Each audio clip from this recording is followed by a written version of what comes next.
Second. We have a first and we have a second. All those in favor? Aye. Aye. Motion carries. We'll go with this agenda. So we're going to start off with the Principal's Recognition Award. I'd like to invite Jennifer Shield to come forward. Good afternoon. I'd like to invite Macy Kay, familiar face here, to come on down and join me. I selected Macy for the Principal's Recognition Award for many reasons. She's just a really standout top student at Quincy Junior Senior High School, the last word at Quincy High School. She's our student body president. She serves on our school site council. She's a true representation of our Trojan Pride expectations, being prepared, being respectful, inclusive, disciplined, and excellent. She's a Trojan Scholar athlete. She's earning a 4.0 or higher every semester of her high school career, and she's still currently earning all A's. Excellent attendance with a 95% attendance rate. Over the summer, she attended RILA, where she gained some leadership skills. That's through our Rotary Club, and then came back to present to our Rotary about her experience and about the skills that she learned and about how she made deep, long-lasting friendships. I asked her teachers, all of the staff, to share some positive comments about Macy, and I'd like to share those with you. Mrs. Lurch, our government and world history teacher, says, "It's been a joy to have Macy in class for a couple years for both world history and econ AP Gov. Macy is a serious student who has consistently works hard and always wants to do well. She does a great job of balancing her determination with her sweet, fun-loving spirit. I appreciate everything that Macy does for our school community." Ms. Pritt added, "Macy is an outstanding leader, student, and athlete. It's hard for these seniors to press on considering all they've experienced since COVID during their high school years. Macy keeps the momentum going and the morale up. She's always stepping up to take on projects and initiatives as needed. She will continue to be a great contributor in the world. The whole school, students, and staff are grateful for Macy." Mrs. Hawkins, who does not have her in class, but has had the privilege of watching Macy on the basketball court and the positive interaction she has with her teammates. She's a force on and off the court and embodies good sportsmanship.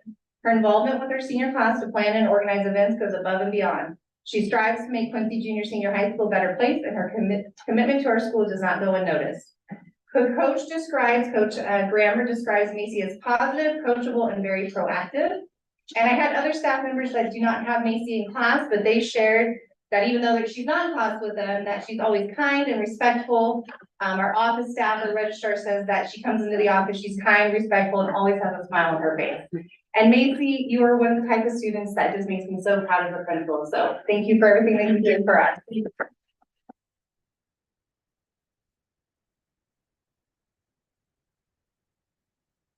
Thank you. Next up, I'd like to invite Jordan Blanton. Hello. Good afternoon, everybody. It's my distinct honor and pleasure to recognize Connor Sable, who's not here this afternoon, but his mom, Gretchen, is. And so Connor is a 6th grade student at Quincy Elementary School, and he's our student council president. He always leads himself with a calm confidence. He's really masterful at leading our student council meetings, really facilitating the dialogue and creating solutions. And he's also very dedicated to his academic studies. He's consistently meeting his weekly goals on iReady, as well as all of his assignments. But he's also in that top spot for reading and the top 3 for math, and really excelling in his studies.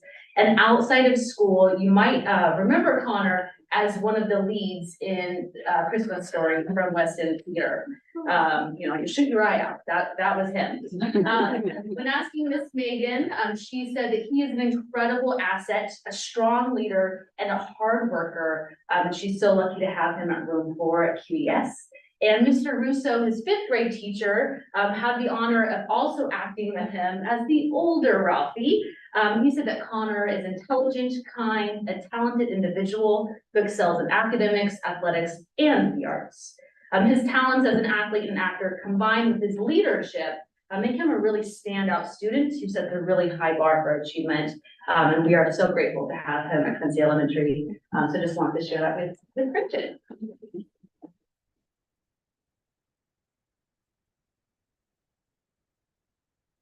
Thank you very much. This time we're going to have our teacher feature with QES teacher Megan Stewart. Technology. And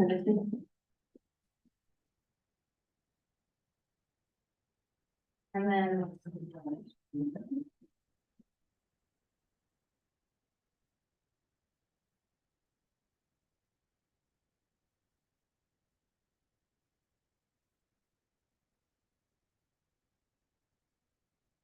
And I also invite Adam.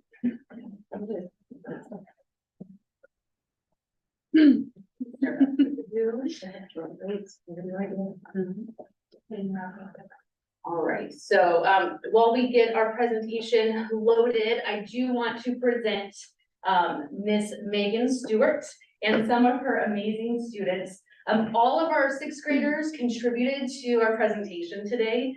But you're gonna hear from a few of them. Next slide, please. One thing that's really special about Miss Megan is that she is one of our sixth grade teachers. She teaches English and science, but she's also a Quincy native. She participated when she went to Quincy Elementary in the experience of Plymouth to Pacific, and she was a two-time counselor. So this experience, she's had a lot in from a writing perspectives, and that was really full circle with her leading it at Quincy Elementary. So just introducing Megan Stewart. Hello, everyone. As Jordan has said already, I did all the sixth grade outdoor core program when I was in sixth grade, and then twice again as counselors. I do have some counselors here today that have a little bit to share when they're ready at the end. But it's just such a unique and special experience that I just wanted to come home and do it as a teacher and get like the full circle of running that whole program. So our slides are a little bit about what we've done so far and then what's up and coming this school year. So next slide. You want to tap through it gets a little crazy with this so nature hike. The hikes were educational, kept you in shape for Spanish. There were 3 nature hikes: the forest hike, the meadow hike, and the creek hike. Next slide.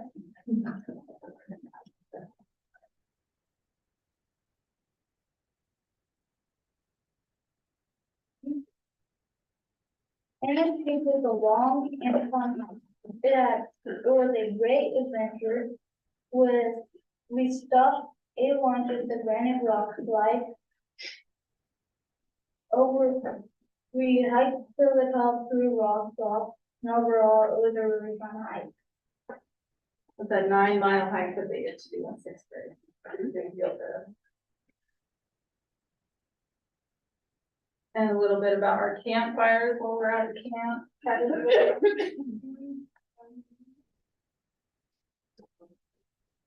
There is no internet or TV at first, but we had nightly campfires that were a lot of fun. The same songs and our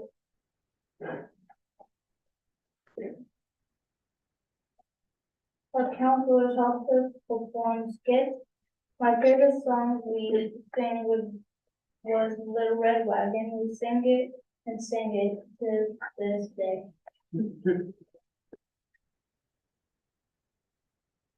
Red food is a huge part of our experience. One of my favorite parts. Kevin, you want to do that one? I think I have that one in my pocket. How about from your own personal experience? Do you have anything to share about it? Yeah, the food is great. Dave, he's a really nice guy. He's really got a great taste in music. They had a rule, if they got too loud to where we couldn't hear the music, they had to just go totally silent. So you had to be able to hear Dave's music in the kitchen. And Dave was the cook. Next slide. For this one, we can skip over this one. One of the kids got really excited about talking about the bathrooms and how they had the responsibility of cleaning them. So we can skip through that one. But they're not here, just don't tell them. And then the epic games that we got to play. I have that. We'll do epic games. Well, let me. Okay, on the first day of Fred, we played a lot of games. One of my favorite was 1 fish, 2 fish, red fish. 1, 2 fish, 2 red fish. We also played a game on the third day. It was called Pioneers and Outlaws. The game was very fun. We played in a big open field. We had to hike a little to get to the game area.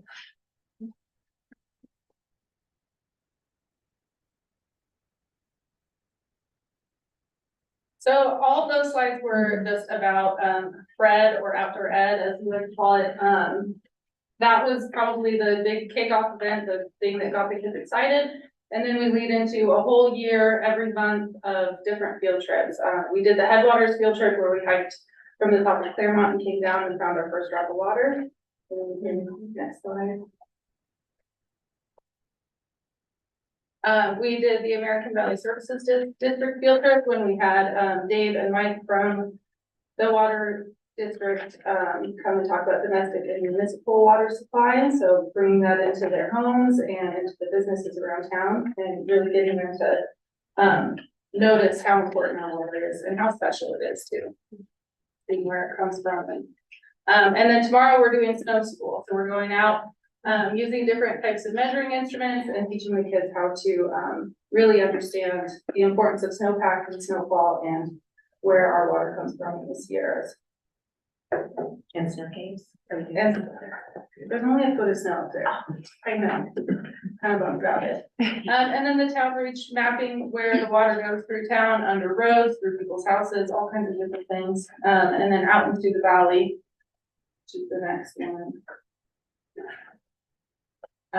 Where it goes through all the ag land and ranch land.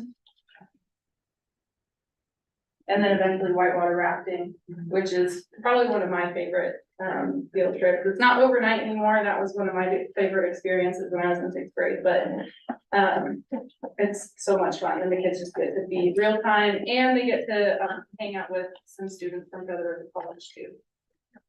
The raft guys over there. And then finally the Route Europe, the Plumas to Pacific, which is a memorable trip for everybody.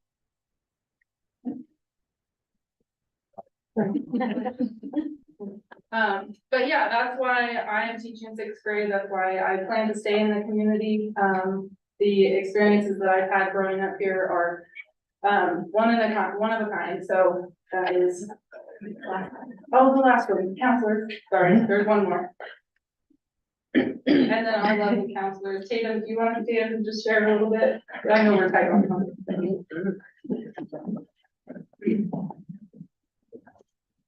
Hi, I'm Tatum Hughes. I'm a second year here at the outdoor leadership. My role kind of as a second year is I get to guide the first years along with the the other second year counselors we're going to have. I assumed the role because I saw how important it was last year when I watched all the second years guide me when I didn't know what I was doing, because leading a bunch of kids that you've never met before and never having any previous experience is really scary. So I was lucky enough to be able to help the first years, and Rob, just with planning and managing everything. We talk with Rob a lot about prep, setup, cleanup, anything he always needs with any field trips we set up, and it's just a great way for people who loved the program last year to stay involved with what they love and do what they can do.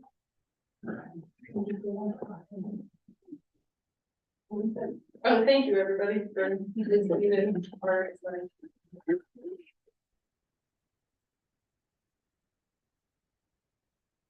Thanks so much. That was great. Our student representative will share some information with us.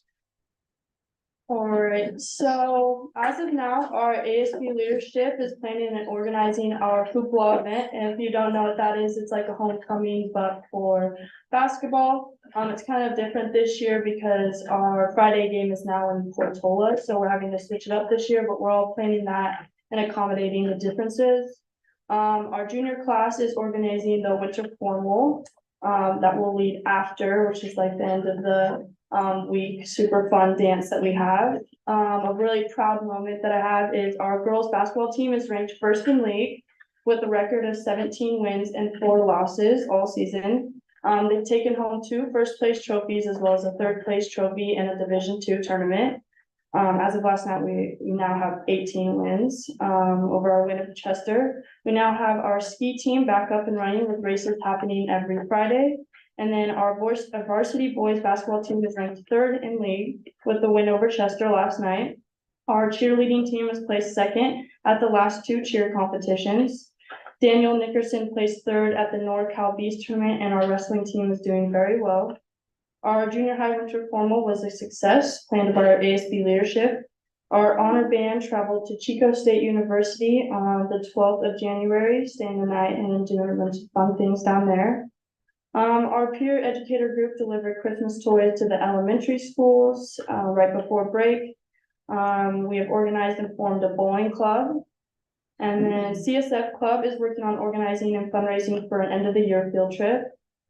And that's something I'm super excited about is Quincy High School has been offered an opportunity to participate in the Health Career Spring Institute that I'll be participating in for the next semester that comes. And then California Department of Education Agricultural Incentive Grant on-site technical assistance conducted a site visit last fall and found that both district and site administration and agricultural instructors Hannah Wren and Adam Wolves are to be condemned for their efforts in implementing Obsidence. commended for their efforts in implementing the program standard associated with incentive grants. Thank you.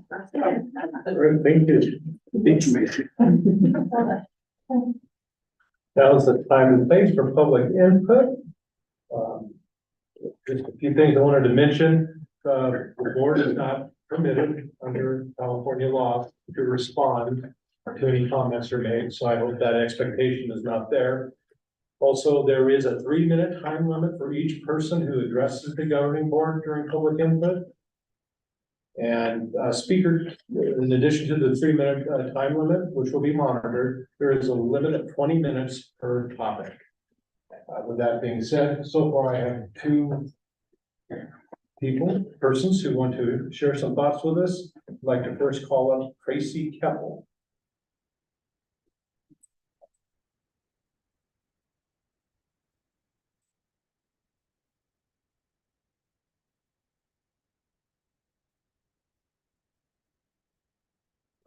I want to thank the board once again for your work in our county and our districts and with all that you are doing, especially right now with our libraries. I want to bring to your attention once again, and I will continue to come and bring attention to the libraries in our district that are not open and the libraries who are open minimally. And I have a letter that would have a person who would have spoken here last month, but because of illness, she was not able to be here. Her name is Allison Kinney. She is the CEO and owner and director of Rethink Industries in our town, who is doing a tremendous work with therapy and counseling. She wrote a letter and she asked me if I could read part of it to you today. Attention, Plumas County Board of Directors and Plumas County Office of Education. Urgent attention needed to create safe spaces for youth in our school district. I trust this letter finds you well. I am writing to bring your attention to a critical matter that demands immediate consideration: the pressing need for establishing safe spaces for our youth within the school district. As we are all aware, an organization's functionality is intricately linked to its ability to address and rectify its inherent dysfunctions. In the context of our school district, it has come to my attention that there exists a significant issue concerning the well-being and sense of belonging of our junior high and high school students. It is during these formative years that individuals crave peer connection, a sense of belonging and support more than any other developmental stage. The absence of these crucial elements can lead to an array of dysfunctions, impacting not only the affected individuals, but the entire system. A particularly concerning issue is the lack of designated safe spaces for students during open periods. Asking a teenager who is already grappling with feelings of rejection or inadequacy, which is developmentally expected and appropriate, to leave the campus without providing an alternative safe space is counterproductive and has the potential to contribute to a cycle of dysfunction within our district. The importance of safe spaces cannot be overstated. When students feel rejected or unwanted, it only hampers their academic performance and also creates a ripple effect throughout the district. Denying them a safe haven during open periods may result in increased referrals, additional time spent by staff in meetings with parents, and a heightened demand for mental health support. I propose that we urgently address this issue by identifying and implementing safe spaces within the school premises where students can find refuge during open periods. The library is an existing and important place which can provide both a haven for students fostering a sense of belonging, ensuring their sense of well-being, and ultimately enhancing their academic performance. I kindly request that this matter be given the utmost priority and be discussed at the earliest convenience during our upcoming board meeting.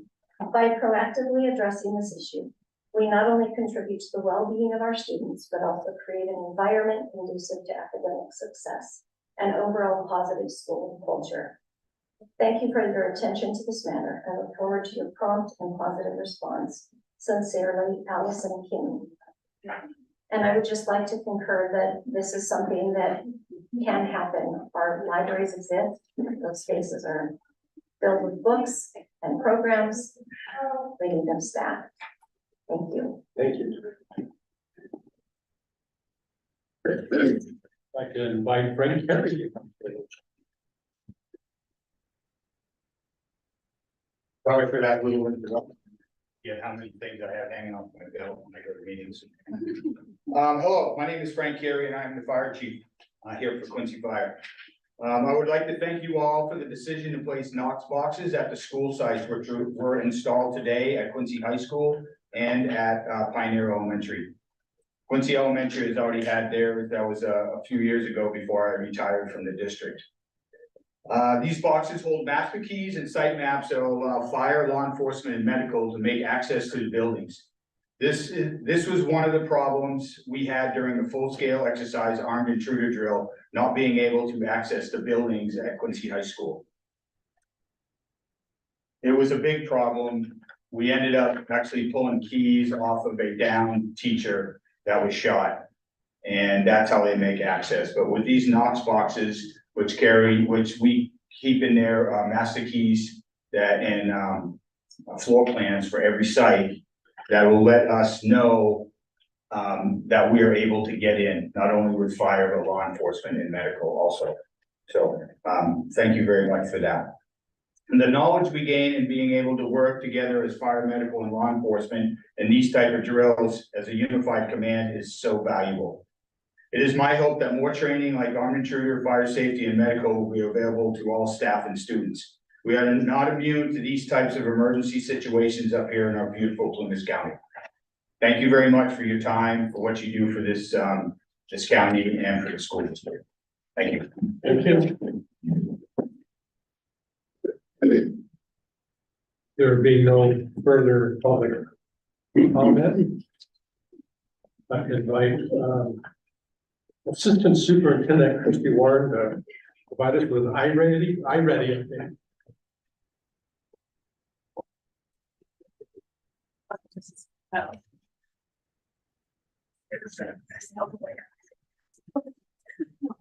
Hi, everybody, clear the room for a second.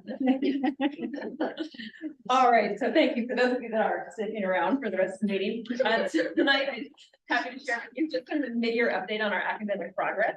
And so we are going to be talking about I-ready, which is our diagnostic assessment that we use K through 8th grade.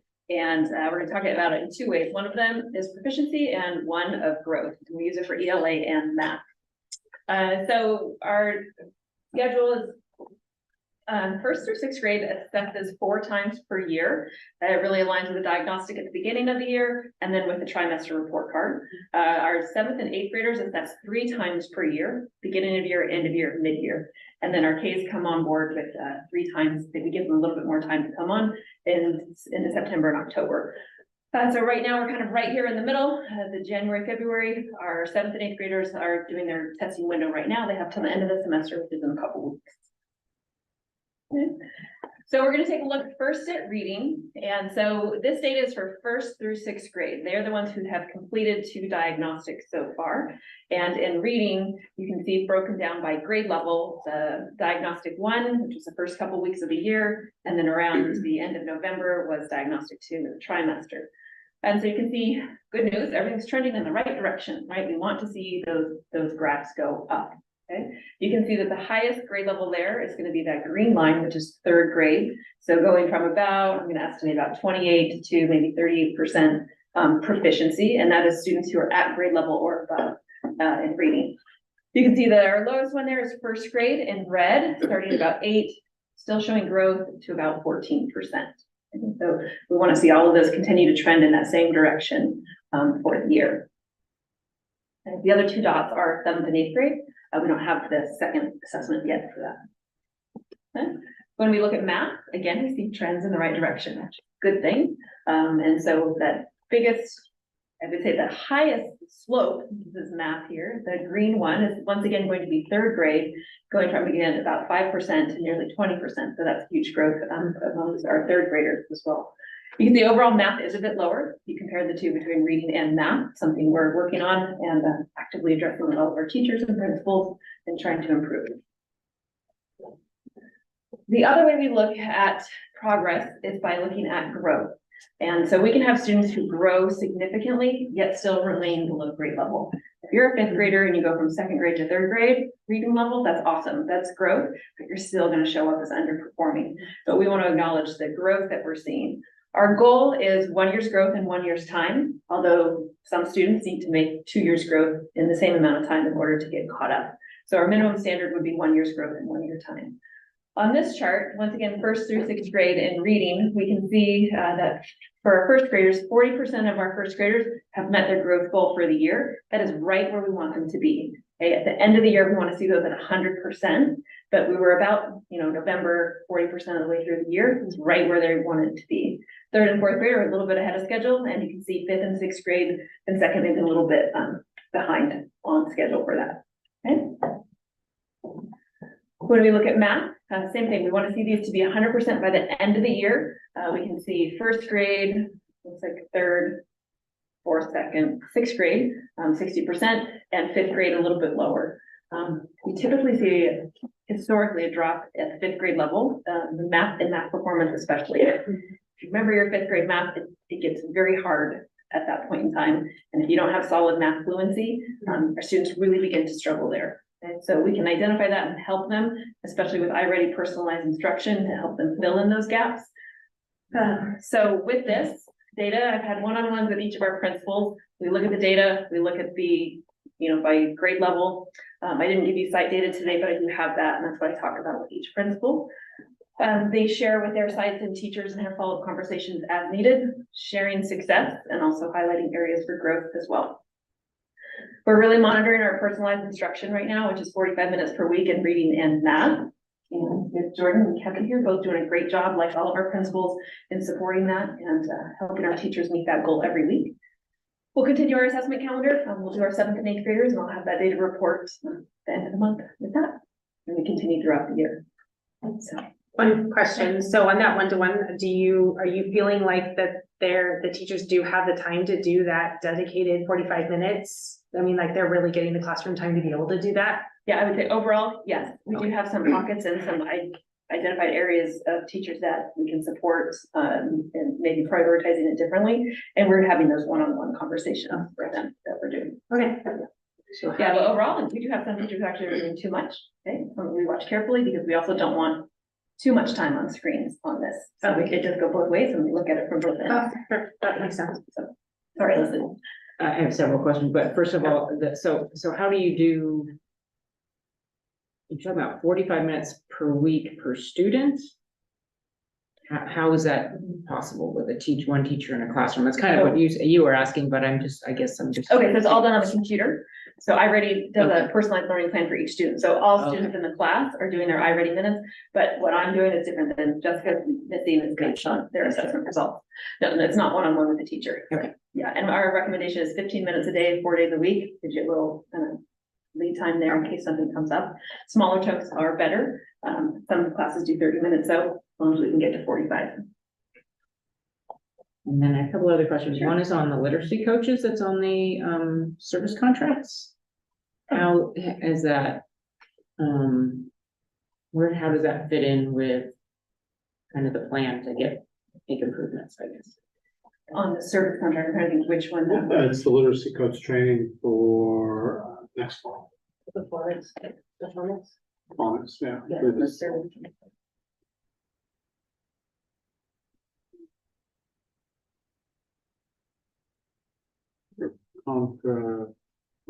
it our CLSD grade? When we get there. It's a service. It's a service contract for literacy coach training. Is that what I mean? It's not a And we have a literacy coach, yeah, Camille Hamet, who's, service contract, that one, PCOE.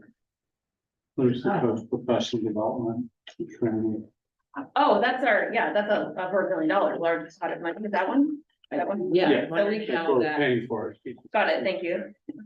how that rolls into all of this and supporting all of our goals here. Great. Okay, so Camille Hamet, serving as our literacy coach. The grant is focused on 6 through 12 literacy. So we're doing the best we can to serve as many as possible, but her focus really is 6 through 12. Her expertise though is in early literacy instruction, so she does support a number of teachers that way. And so she's working with our early literacy teachers on a new foundational skills curriculum, essentially phonics. A lot of science or reading has come out recently on that. So she's certainly a part of that and supports a lot of it, but is funded on a 6 through 12 level on that grant.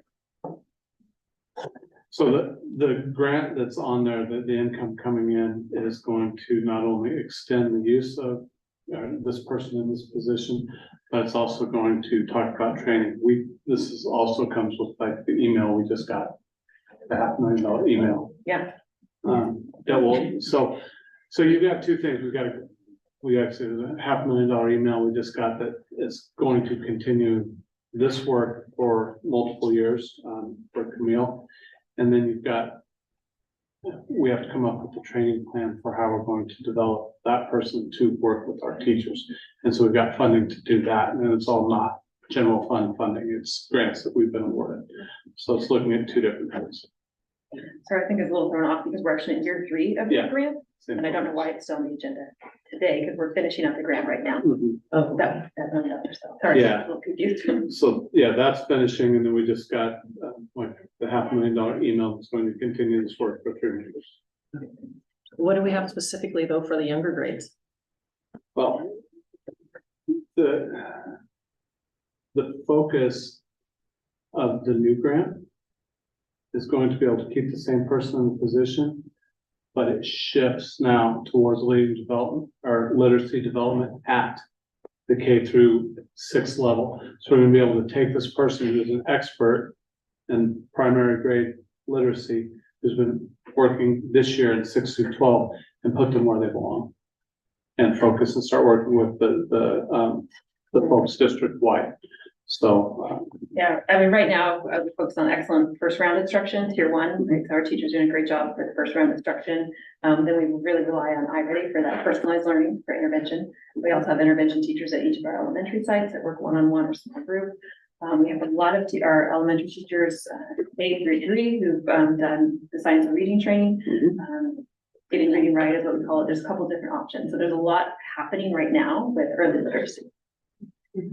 Do we ever partner or coordinate with like First 5 or other county agencies to, because for me, it starts right when they're in the womb, right? You need to be reading to your kid from there. So like, where's the education, the county, the one through age 1 through 5 before they get to us?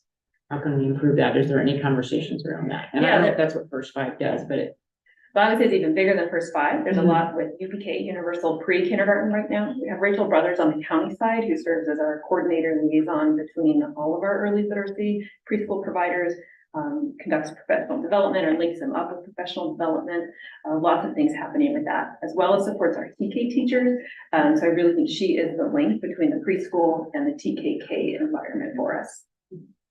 And we are supporting First 5 this year by, we are solely funding the book purchase to push the books out into our pre-K population countywide, every student. So we took that on this year as their funding was getting cut. So we stepped in and said, okay, we're gonna do this to help support the work of First 5 to help attack the early literacy issue. Well, and I also saw at our wellness center in Chester that they've got the Dolly Parton, which is a book per month from 0 That's what we to- pay for. Okay. Okay, why are we paying for it? They couldn't afford it. I know, but that's not a, We paid Okay. for it this year. Okay. And the state is picking it up, but I haven't seen what this budget is going to submit. So that Dolly Parton program runs them about $6,000. We committed up to 10,000 as the program grows.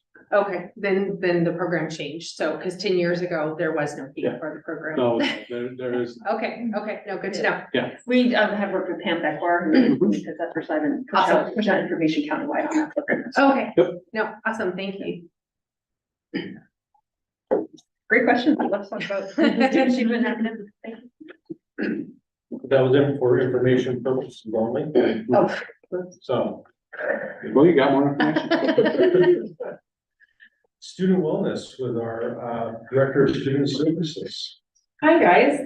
I'm super excited to present this to you guys because as I was preparing it, it just gave me a great opportunity for reflection. I've been with the district off and on for 13 years, and to see how far we've come, to me, this is like a culmination of all the great things that we're currently doing for kids, and we still have room for growth. So I just wanted to give you guys an update on what we're currently working on right now.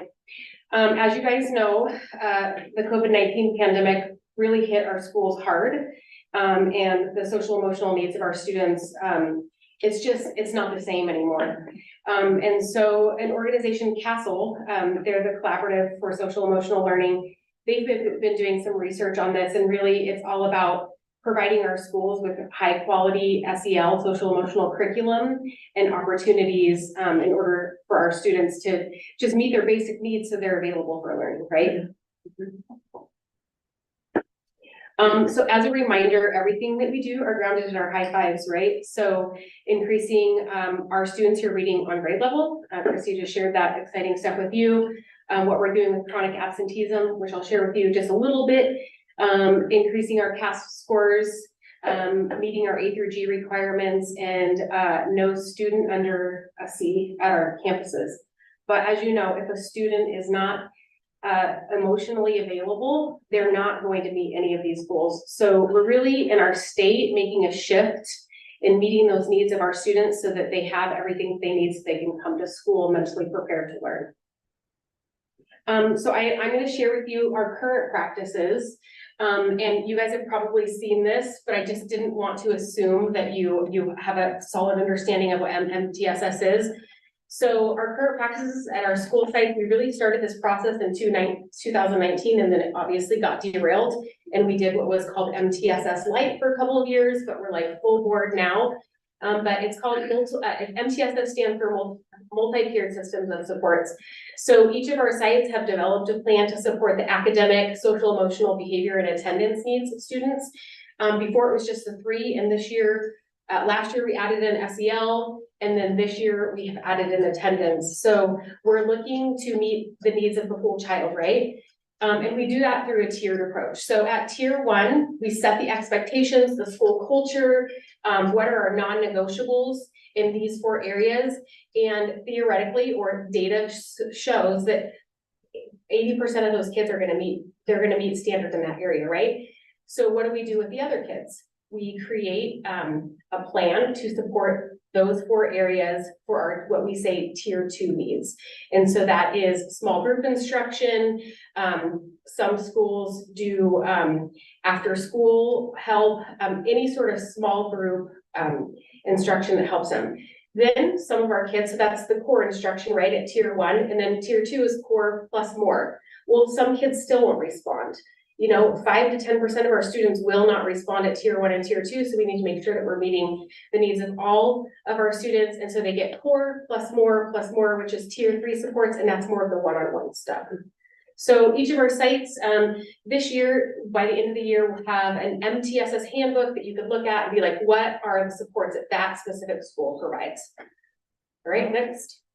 So here are some of our wellness practices that I wanted to remind you guys of, is that we do have MTSS team leads at each school, and they really help support PBIS. You guys have heard PBIS, we've been doing this for 10 years now, and that's kind of where we started, and then it moved into PBIS and RTI, response intervention, but now our term is MTSS, right? So PBIS is how we support our students behaviorally. It's setting the school-wide expectations. What are our school-wide, what are your school-wide expectations, Jen? What are Kevin's? What are Jordan's? So that's what we do at tier 1 for every student in every classroom consistently. Our tier 1, our MTSS team lead, they host multiple meetings throughout the month, but they host a tier 1 team meeting, and that's where they're talking about school culture, all the school-wide stuff, right? We do the assemblies. We hand out our Cougar bucks or Coyote bucks and all that stuff. And then our MTSS tier 2 team, they do a data dig 2 times a month. They have a list of students, and it is, okay, little Johnny needs help in attendance. Oh, but look here, he's struggling academically. Oh, wow, his SEL survey showed this. So it's by need, by student, by their need. And then what supports are we going to provide them with? Here is our funding. So, the state has really stepped in since the pandemic, and we have all these categorical funds now that you can't just spend on anything. They're very specific for supporting the SEL needs of our kids and our staff. So Cal Hope is, right now we're in 2.0 and 3.0. So you'll see that we have a little bit more funding this year. We'll go down to 3.0, 120,000 for next year. California Community Schools grant, that is a CRC only grant that we got last year. And that was because we met the unduplicated threshold. But I'm excited to announce that the state has lowered the threshold. And so all of our schools in our district will now qualify for that. And we are getting funds passed through from the state to support hiring a California Community Schools grant coordinator. Their job is going to be to complete the application for all of the other schools and hopefully get us the grants for those schools. So that's $250,000 per year per school site for 5 years. With, if we keep doing what we're supposed to be doing, it's projected to be funded until 2032. And it is in the budget, it's a non-negotiable. And then you've probably heard terms like SBHIP, MHSSA, MHSA. I mean, there's all these acronyms, right? But these are all of our funding sources that support the SEL needs of our students and staff. How did we get over $1 million for CRC, just based on Because we population? Yeah, it was all because we met that criteria for socioeconomically disadvantaged ELs and. So, but is the whole funding source going down to 250 per site? Or does it go? It goes to CRC. So that's how CRC got their own therapist and an additional FFC, Okay. and then all that mind up curriculum training. Okay. Yeah. So will CRC continue at that funding level, or they'll drop to the 250 as well? They have $1.1 million and it rolls over. So like, we didn't spend it all last year, so it's rolled over into this year. So they have that pot, and as long as we fulfill all of our requirements, we get the grant funds every year. Does it have to be spent by 2026? Yeah, but what they're saying is it's kind of like Cal Hope 2.0. We're hoping for California Community Schools 2.0 and then we'll see what happens. Yeah. Next. So I wanted to share with you, our wellness team, like the people in our district who support all of our students. So, we have 3 on our prevention team. We just recently hired a 3rd person. And so we have a tobacco prevention coordinator, Ashley Boyd. She does brief interventions, one-on-one interventions for students who are found to be vaping or experiencing any issues with that. She has created peer educator groups at all the high schools, and that's what they were talking about earlier. And it has been a huge success it's basically a student-driven program, and we have finally gotten into Chester and Greenville as well. So we're seeing some success, district-wide. She is starting next week, is going to be our SARB chairperson. So I'm passing the torch on to her. She's going to be running the process. And then we'll have our new other prevention coordinator doing contracts, and we're going to change kind of how we're going to change how we address chronic absenteeism here. Because as you guys know, from looking at the data, it's not looking good. She also does our Healthy Kids survey that's been a statewide survey since the 90s, I think. And then she brings in assemblies. Some exciting things coming soon from our prevention team is that we're going to start doing home visits for chronically absent students. We're getting a little truancy vehicle. We're going to make it impossible for kids not to show up. And we want to on a little more tempting. we are here to support you. SARB is the prosecutors. We are here to support you. We're gonna get to the root cause of why kids aren't coming to school, and we're gonna fill that thing with snacks, and water, and music, and we're gonna come pick you up if you need a ride to school. So you miss the bus, no problem, we're gonna get you. So, we want a big vehicle, but Bill told me today that we don't get big vehicles because they're on a waiting list, so we're gonna get a minivan. But this has like literally been my dream for years, you guys, and we're like making it happen, so. With a wrap though, right? Huh? We get a wrap on it. Oh, That's a good idea. yeah, let's get a Right, wrap. because we're gonna put candy and other fun stuff in there. No candy. That's just, healthy, are they healthy. just like, that's just. No, like creepy. granola bars and stuff. Alright, with snacks, Yeah. alright. Yeah. Now, Yeah, now no, we're it's gonna your So we're just also rolling out parenting classes. So, you know, as a principal sitting in SST meetings, you guys, people just need help. It's like, I don't know what to do. I need help with getting a bedtime routine, or like you said, reading to your kids. So it's this awesome online parenting class that you can take on your cell phone. They send you text reminders like, hey, don't forget the bedtime routine.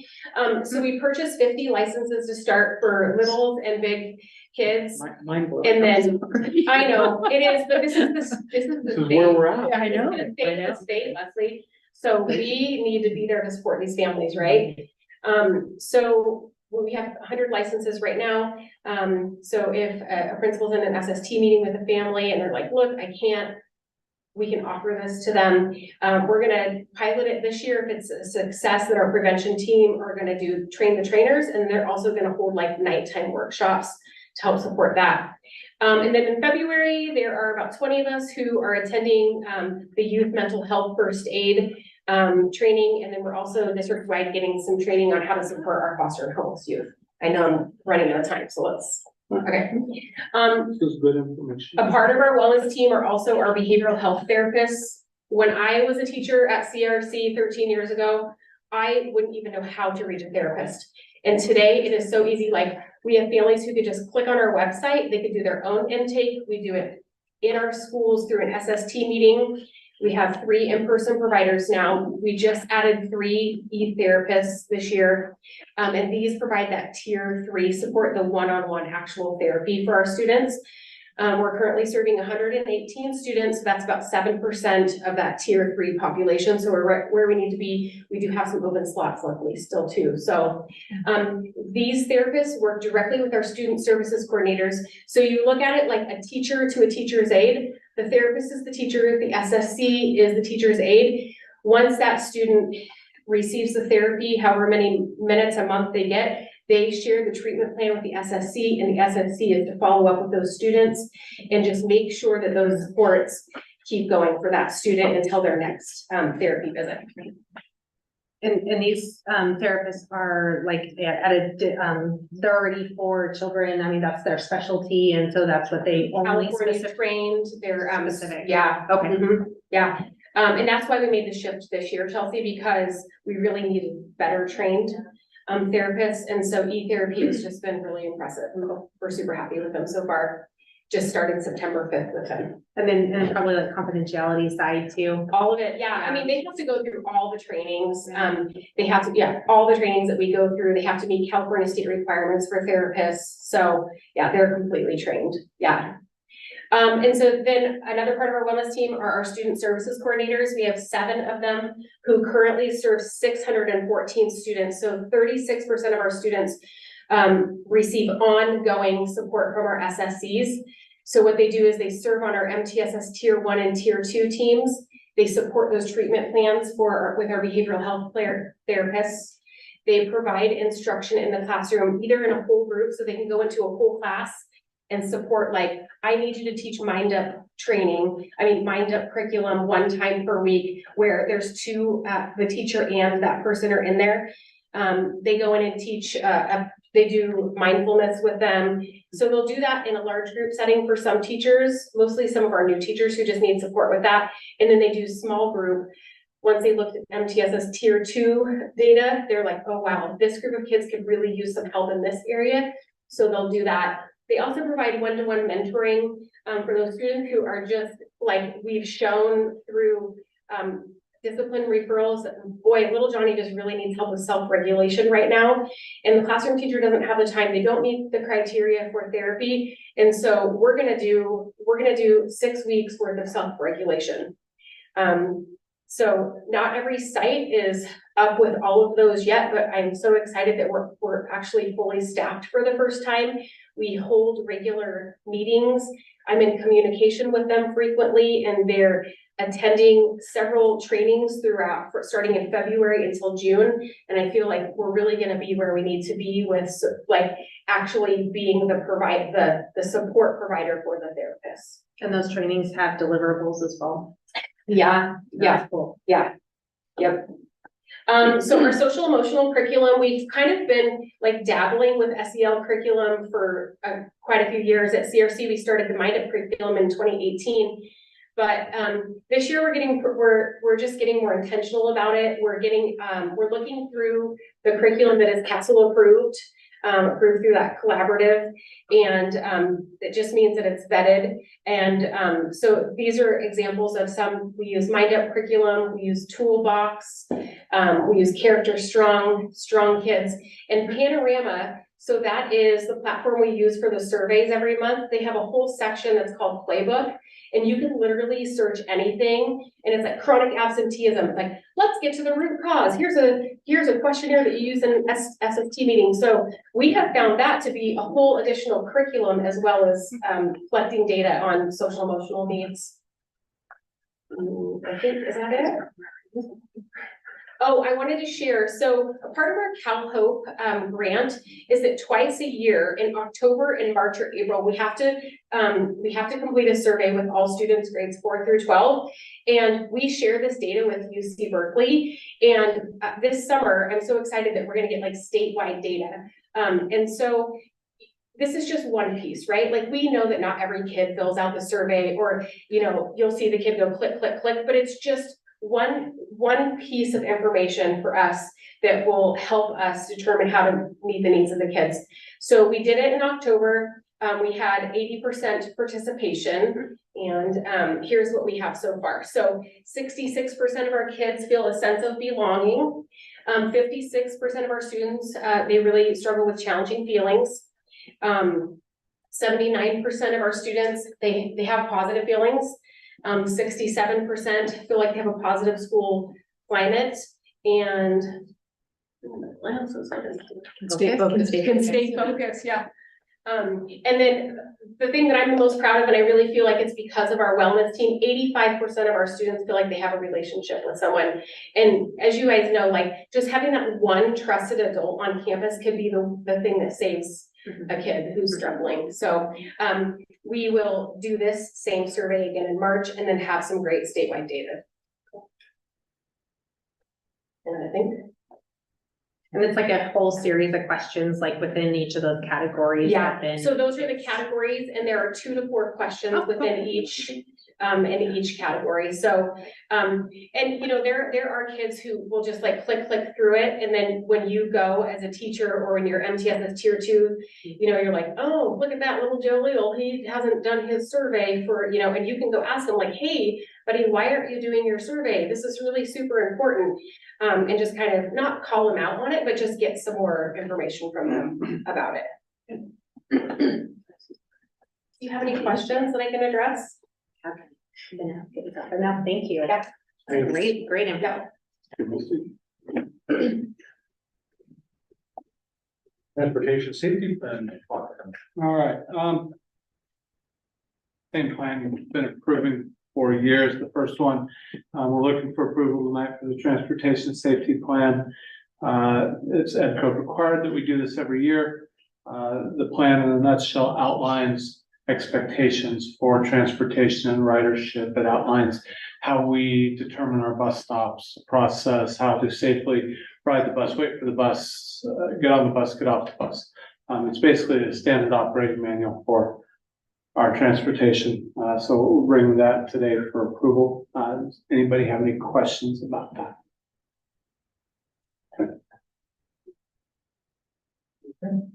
Do you need approval for this, correct? I'll move to approve the transportation safety plan as presented tonight. Second. There's a first and there's a second. All those in favor? Aye. Aye. Motion passes. And also the home to school transportation plan. So the homes to school transportation plan, we're looking for approval of this tonight. This is simply an approval so that we don't have an audit finding. Until our free and reduced lunch rate were to reach 85% or higher, we're not eligible for this reimbursement, which is 60% of the expenses you spend on transportation. It's really unfortunate because as a rural district, we could use this. But because we have roughly 60% rate, we're never going to see this. But if we don't do this and approve it by the end of January, we will have an audit finding on it. And I uploaded the wrong version. Thank you, Leslie, for catching. And so we adjusted, the correct version is in there. I double checked all the numbers in it are correct. So when we submit to the state and they audit it, the numbers will all be accurate. So thank you for going through this exercise in futility with me, offered to us by the state of California. And the board needs to adopt the plan. Yes, sir. I'll second. There's a first and there's a second. All of those in favor? Aye. Aye. The plan is adopted, so Thank you. and now we have the school accountability report card. Yes, tonight you have what we call the SARC. It's an annual document, so you see this every year. This time in January, it's an ed code requirement for us to post by February 1st. You're going to see facility information, budget information, curriculum in there. And so each school site and each principal prepares those. So we had 2 principals if you had any questions, but if you have any here, if you have any questions, we are seeking approval for these this evening. I'm gonna ask that we remove the Greenville High School SARC and bring it back in February. It lists the wrong individuals. Still such a. Can we approve with that change? Then we'll meet our February 1st deadline. It's their discretion. What's that? In? Approve, with that, and then we will amend. And, The wrong principal is listed for Greenville. and we'll bring it back to show you in February that it's been amended. High school or elementary school? High school. So we can just approve it as is right now, okay? No. With one change, approval with agree that it's a principal change. Yeah. The rest of that is accurate. Thank you. So does that count as a motion? So I'll make a motion to approve all the documents with the edit of adjusting the principal for the Greenville High School document. Okay, thank you. Second. Okay, there's a first and there's a second. All of those in favor? Aye. Aye. Thank you. Motion passes. All right, Yeah, an update of Measure B. Measure B, so we are completely closed out with, Kevin Nolan, CRM. We've paid all the bills. And then we have unencumbered the remaining funds. So we have just a hair under $1.5 million left. We also had $1.3 million set aside in a contingency fund. And we just received word from the state that we're going to receive $2 million in hardship monies back. So, and that was for the QES project, and there's still potential that we will get $1 million back for Chester Health. We could be looking at somewhere close to $5.5 million left in bond money to spend. I've got bids to put roofs on buildings that eat up about $3 million of that pretty quick. But what I'd like to do is recommend that we have a special board meeting in about a month, maybe after the February meeting, where we can bring the bond oversight committee in and we can look at our priorities and then come up with a plan. You know, you hope that you get something like this, and I have some ideas that we could be both practical as well as do some really neat things for our schools as well. So like bring that to you here in about a month and come up with a plan moving forward. So just finish spending this money and then close this bond out. What was the deadline again? To have all the money spent for Measure B? Didn't we have a deadline that we had to meet? I don't believe so. No? I don't believe we have a deadline. I It mean, was it's, the 85% we had to spend. Right. Yeah. But I think we. We met that. we're well past that. Okay. We're well past that. Okay. We have about 10% left. I We'll have about 10% left. Yeah, so I one of know my that- questions was, do we use it or lose it?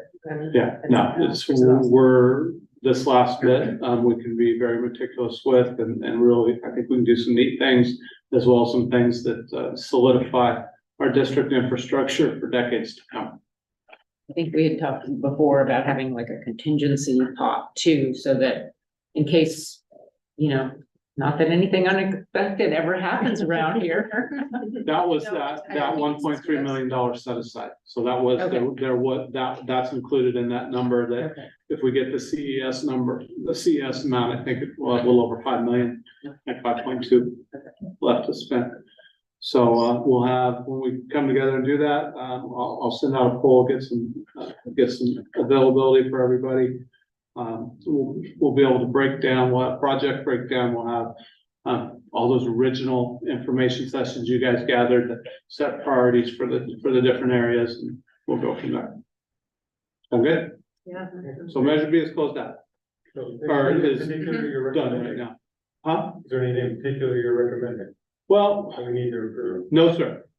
I don't believe we have anything on Measure B today. That's what I thought. No real projects. I'm just giving you an update. Sorry.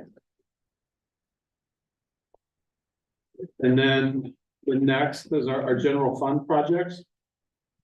The only thing we have going right now, the big project in the ground is the solar project.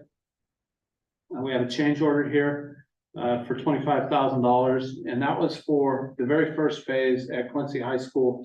When we did the original change orders, the group who's doing the work out of Fresno, they did not get their change order in on time. And that was for the excavation, because below surface, we had layers of concrete, we had boulders, we had everything buried under there. Some of it they figured was from the rail yard.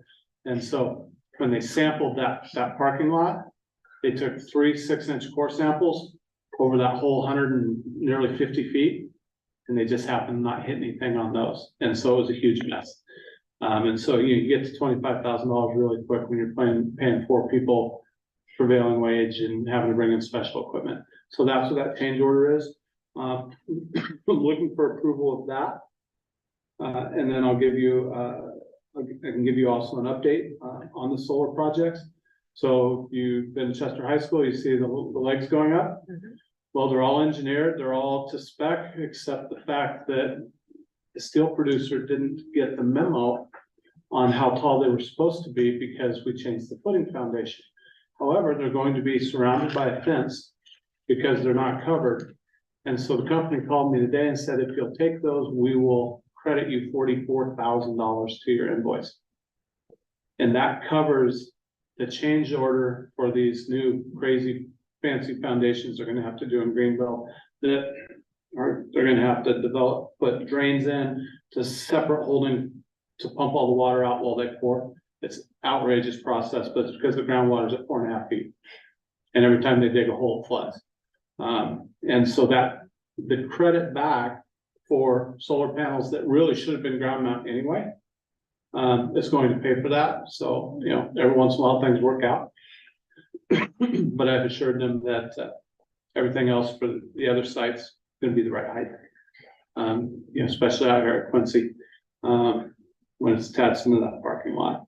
So, but they said that they should have all the support structure in Chester done by Tuesday of next week, and now they're just waiting for the arrival of the panels. They'll be starting putting up the legs in Quincy first week of February. And then Greenville is going, they're gonna dig, do foundations, and then everything will be delivered right about the end of February, and then it'll go right up. So we should have this project complete, I'd say somewhere mid to late April, and be online. We've already approved everything with PG&E, so once they come online, they'll hook up really quickly. So it's moving along nicely. We have on the general fund projects, we have Homer Communications coming in to install internet line and electrical to put in vape sensor, Quincy High School for a trial run, see how they work. If we have good success, then we'll be looking at expanding that. Not Do they only, work? huh? How do they? Yeah, I was gonna say, what is Okay. it, Loud vape noise. sensor? So, what, we pilot these when I was a high school principal in Lake County. And they detect, vaping, and they detect, they also call them bully detectors. They have a decibel. So if kids vandalize the bathroom or they're bullying and the kid screams and says, stop, it'll trigger it, send a message, via email and text to anybody that they sign up. So the principal, vice principal, teachers who are close to the classroom. There's about a 15-second delay because it's got to go all through the World Wide Web and get where it needs to go. But the vape detectors, how they work, when you vape, it's not smoke, it's actually moisture. Right. And what it does is it detects the sudden change in moisture in the atmosphere and sends an alert. And they're pretty accurate. Especially since we probably don't have hot water, so we can't do that. Oh, they have. So it's just not very hot, so kids don't burn themselves. So it detects the moisture, and that's what they sense, and then they have a decibel meter in them. So that, you know, there was the TikTok trend beginning of last year where everyone was vandalizing bathrooms, ripping things off the wall. That happens, they get an alert and they can go in. You might not catch them in the act, but you can catch them coming out of the bathroom. You're gonna know who to question. And eventually the kids get tired of being questioned and they talk. And we had great success with them. They're gonna put some miles on chasing those alerts because they will go off. But it's pretty good. So this amount is for one? This is just to install because we have old systems, so they don't have power in the ceilings in restrooms and they don't have internet drops. We got, And it's not wireless, obviously. no, this came through, what do we use, CalHope, Missy? CalHope We're using device? SB. for this one, but there are actually versions. The one that I use, all it takes is a Cat6 cable you plug into it, and it not only powers it, but communicates there. And so if we get it, we like it, and we see that it's gonna work, then we'll kind of cost engineer it and see is there a better way, a more economical way to bring these in. And it's a program cost as well, like for the app or whatever it is. I don't and the know text and all on that this stuff. one. I know the ones we use for 5 cents was you bought all the equipment and then you had a flat rate license fee for all of them. Okay. Per year. I think that's gonna be our situation. Yeah. Yeah. Okay, And so that's the monitoring app. right, Goes right on the phone. Right. Pretty good. Okay. So we have that. Nevada Children Boyle replacing the pump, that failed out at Portola High School before Christmas.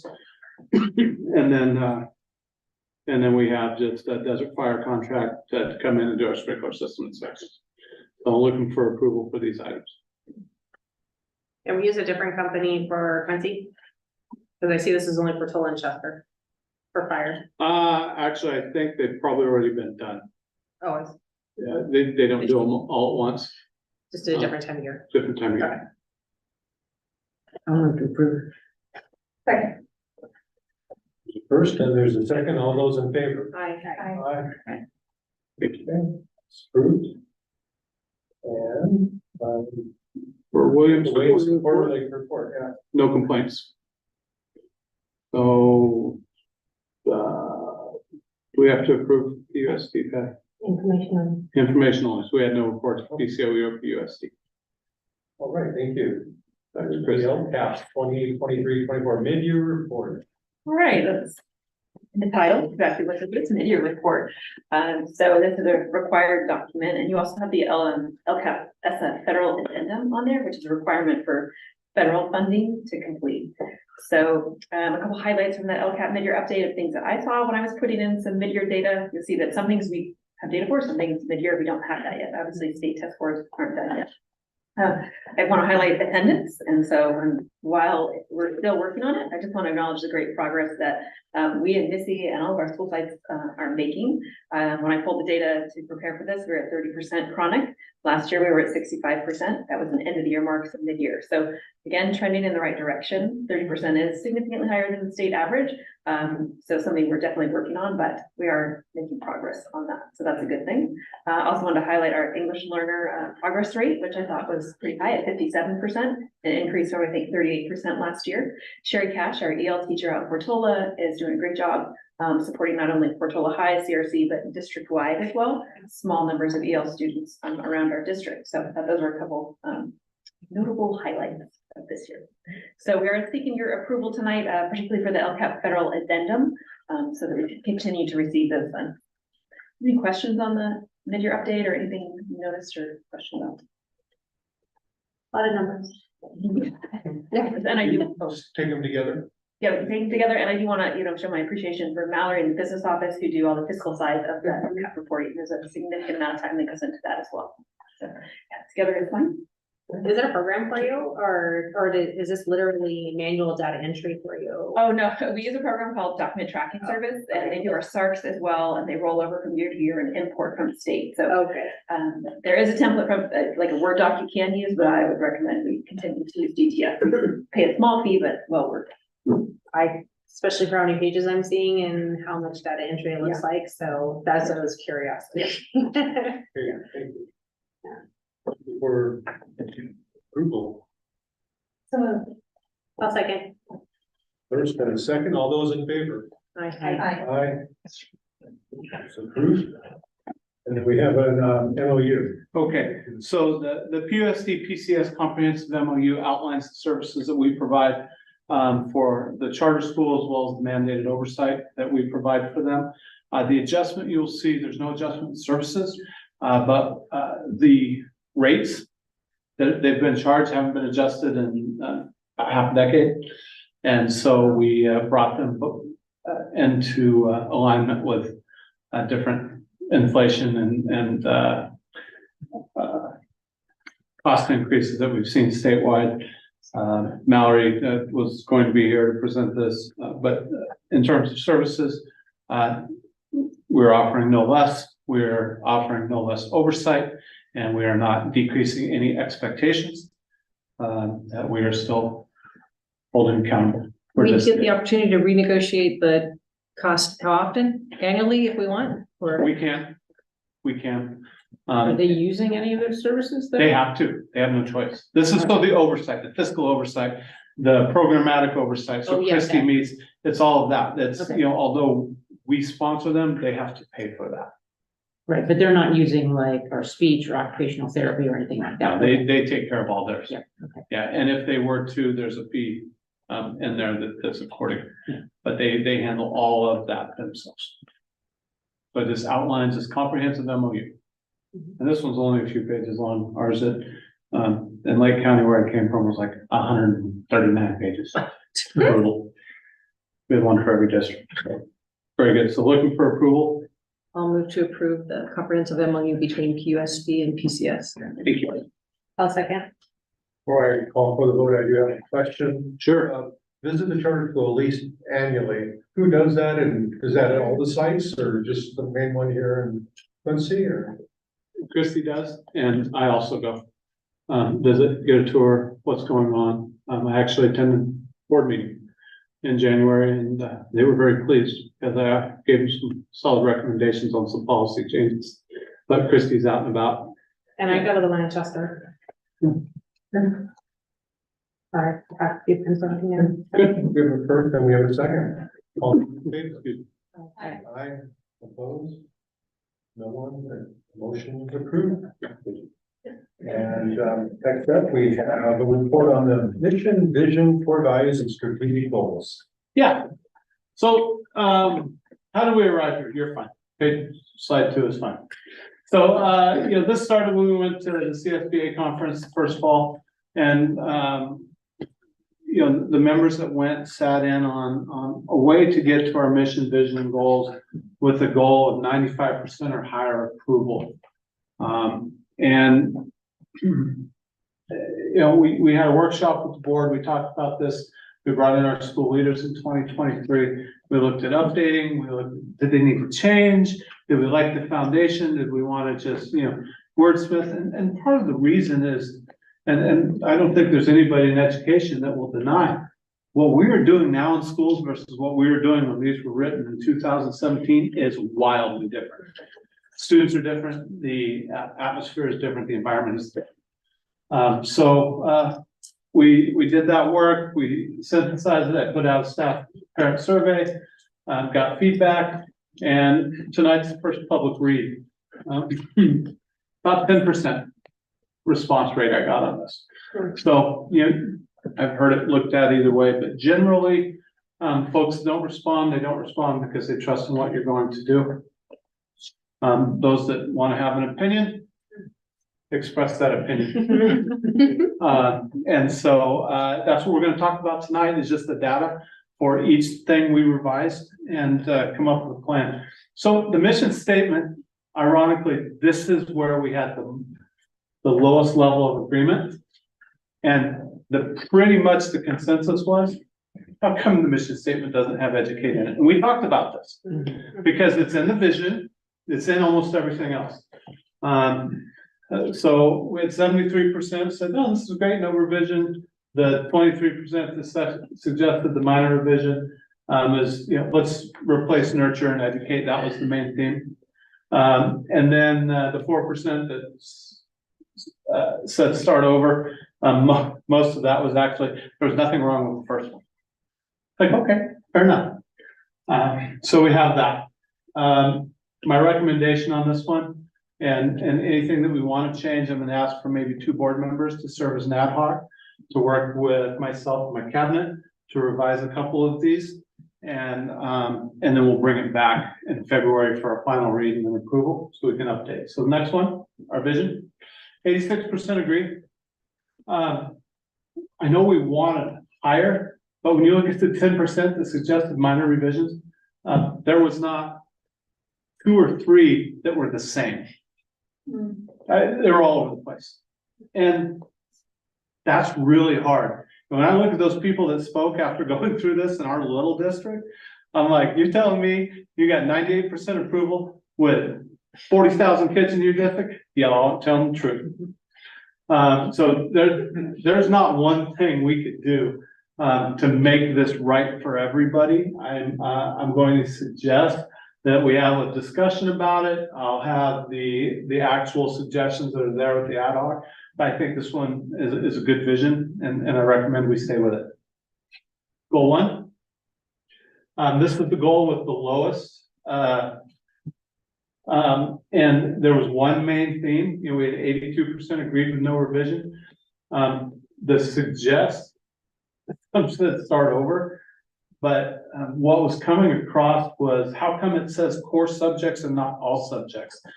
And the problem is when we look at this one, when we look at core subjects, we're looking for consistent annual growth and they exceed grade level proficiency.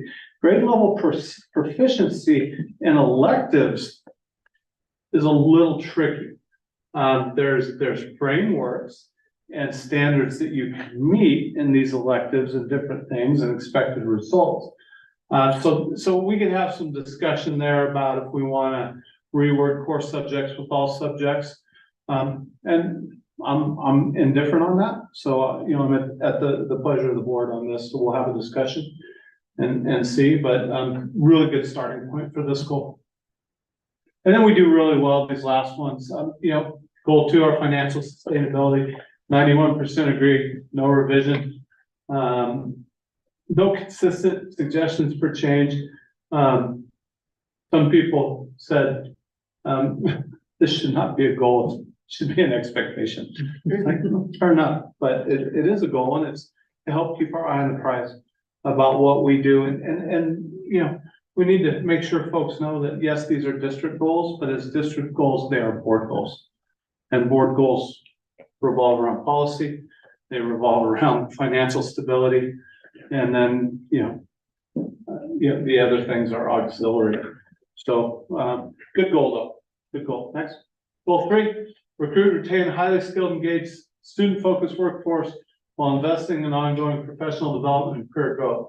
So, there's no consistent suggestion for change. As some folks were saying, fully credentialed needs to be in there. No, it doesn't, because this is a goal for our entire workforce.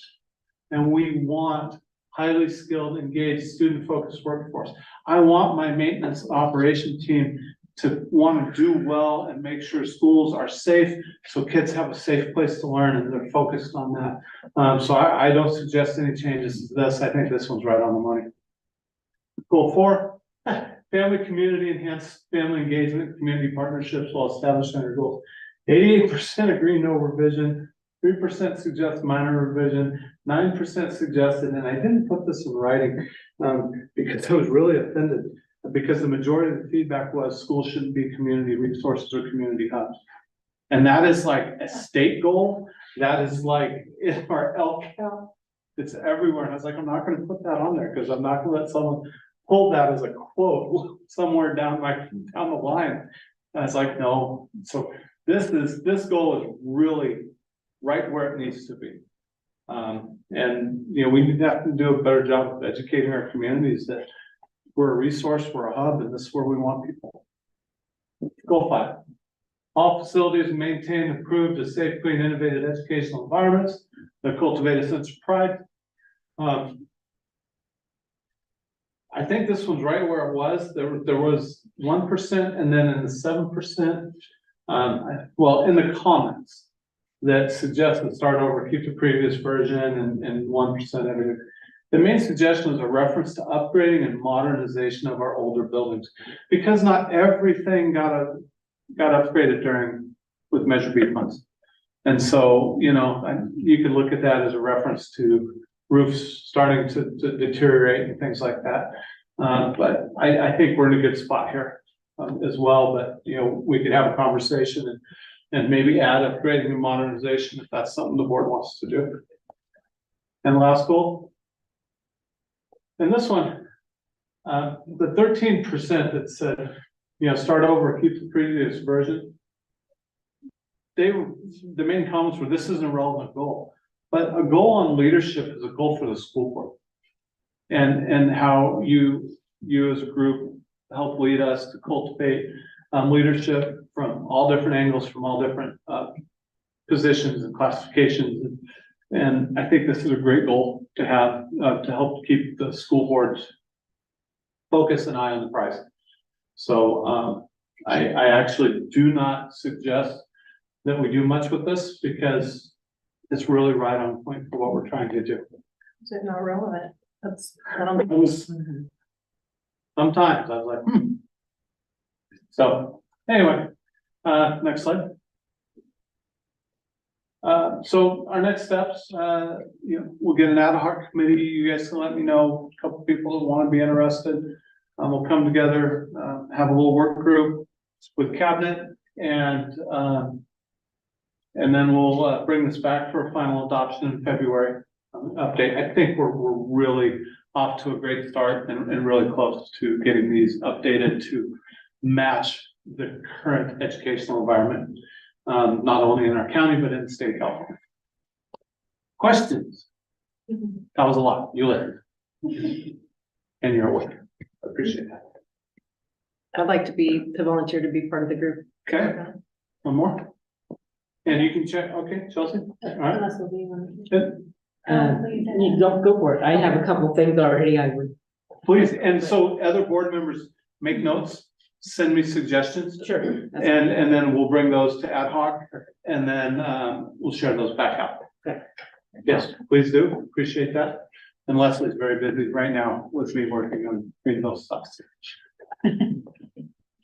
So thank you for that, it's informational. Thank you very much.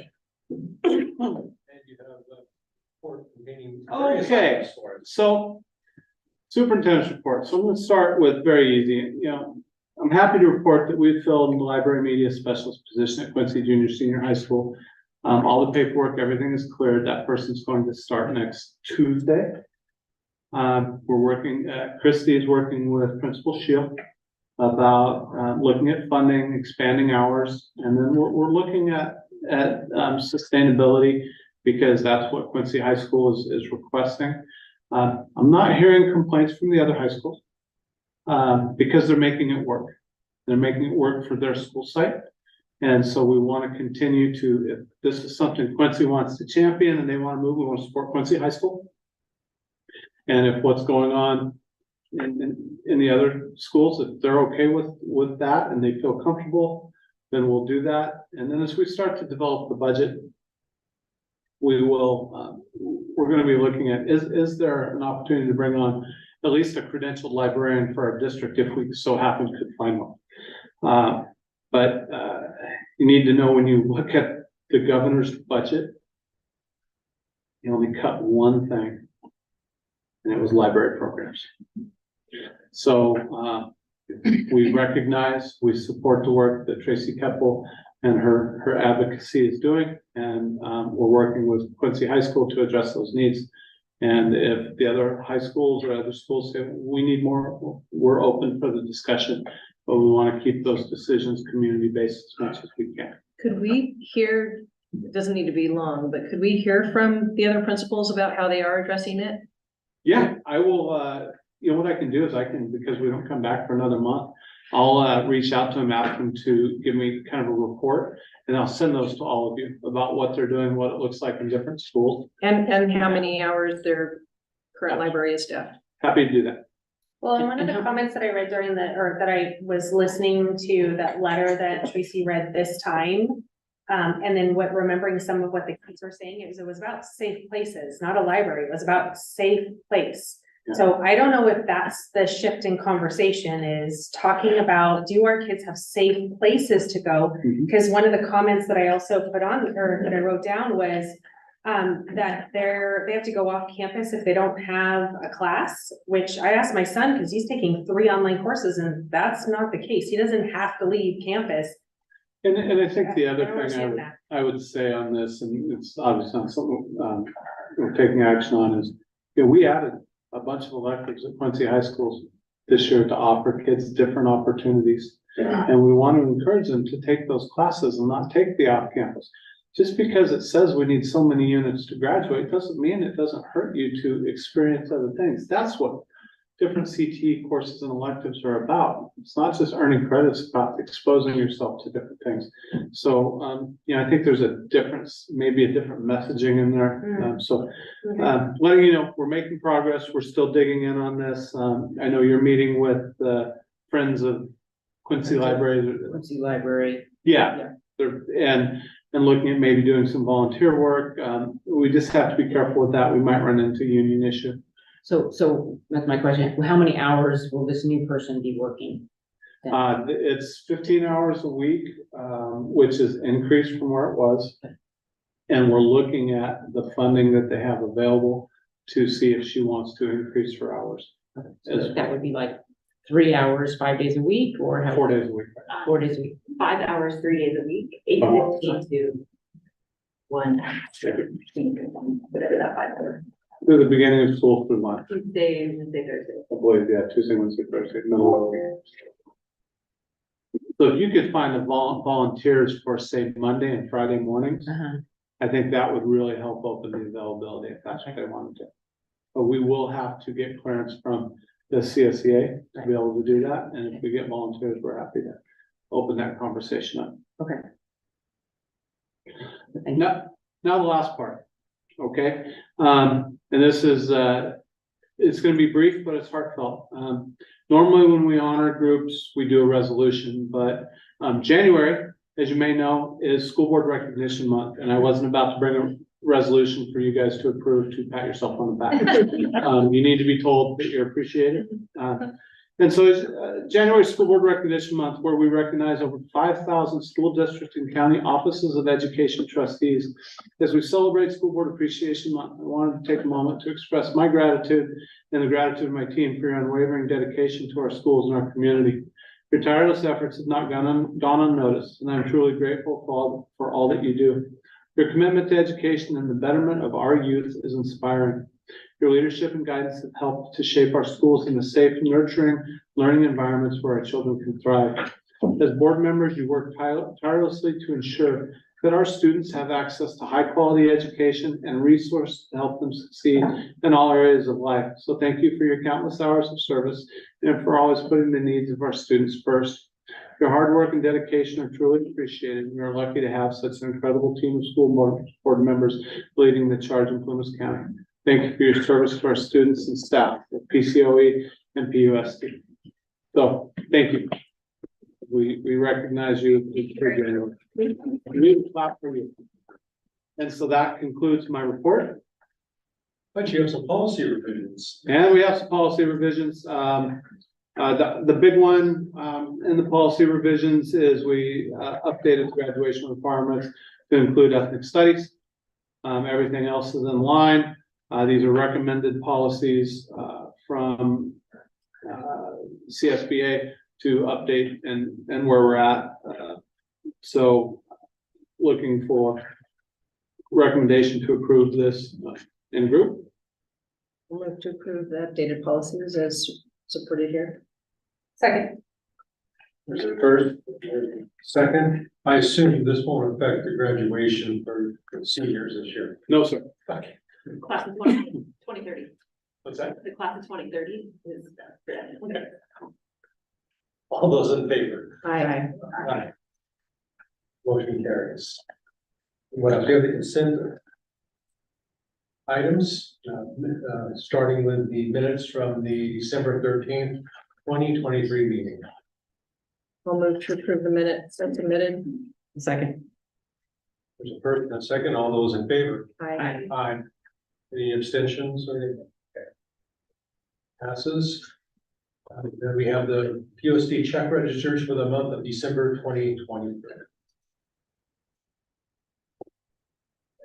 Move to approve. I'll second. Go ahead. First and a second. All those in favor? Aye. Aye. Motion carries. And then we have service contracts included for this agenda. Number one.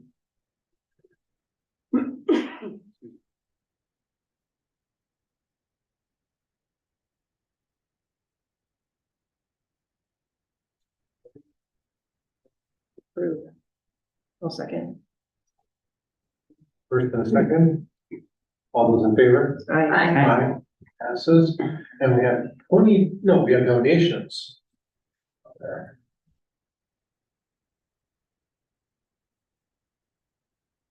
I couldn't open one of these things. I'm gonna try again. There's planned improvements attached with this. Was that not supposed to be there?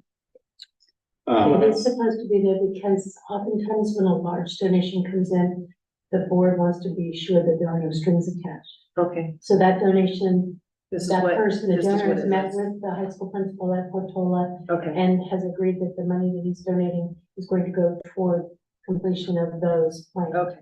Yeah. I'm following you now. Yeah, he asked for a plan prior to the donation, and this is the first phase of the donation. There's a second amount coming that's about equal to that, and it will be a yearly contribution. Then I'll move to approve. Gratitude. This is awesome. Mhm. Second. There's a first and there's a second. All those in favor? Aye. Motion carries, and I think we have 22 field trips here. Kids are out and about. Move to approve. Second.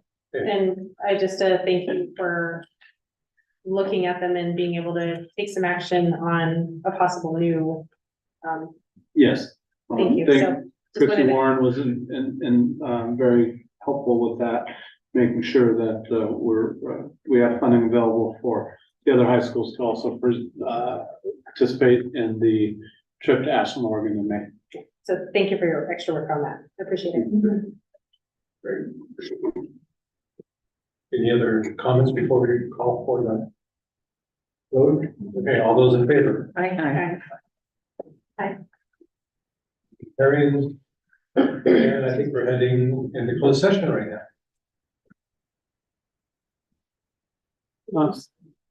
Set up in the. They're gonna all leave. If you guys wanna get your food and just come back, you can finish up right here. We're good.